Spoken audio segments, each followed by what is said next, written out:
everyone, my name is Aaruni Ghutke and I am studying in 2nd standard and I am telling you the importance of birds. Birds play important role in nature. They are part of our ecosystem. They eat insects and keep our forest streets and rivers clean. Birds help in pollination. Birds spread seeds and help in plant reproduction. Their poop is used as a fertilizer also. Birds help in agriculture by eating insects on crops. Birds like hawks and owls help keep mouse and rat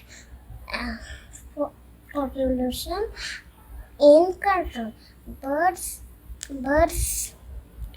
eat mosquitoes and other biting insects and prevent us from many diseases. Thank you.